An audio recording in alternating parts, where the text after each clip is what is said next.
نحمدہ ونصلی ونسلم علی رسولہ الکریم بسم اللہ الرحمن الرحیم۔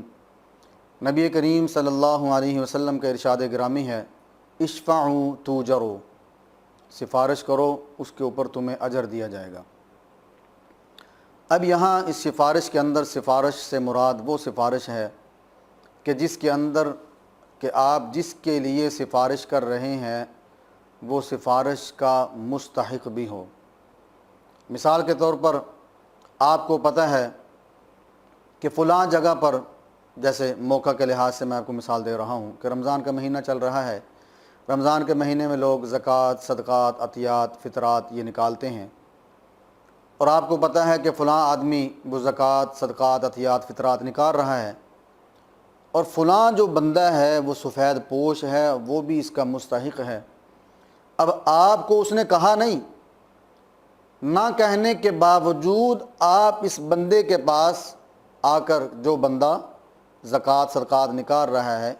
اس کے پاس آ کر اس کے حق میں سفارش کرتے ہیں کہ میرے علم کے مطابق وہ بندہ سفید پوش ہے، بظاہر لگتا نہیں،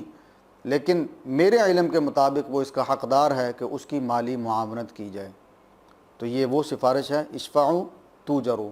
کہ کسی کی سفارش کرو، اللہ کی طرف سے تمہیں اجر ملے گا۔ اسی طرح ایک آدمی کو داخلہ نہیں مل رہا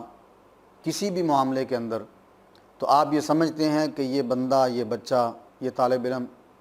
اس سیٹ کا مستحق ہے، اس داخلے کا مستحق ہے، اور آپ کے تعلقات وہاں تک جاتے ہیں، پہنچتے ہیں کہ آپ اگر اپنے تعلقات استعمال کریں تو اس کا داخلہ ہو سکتا ہے،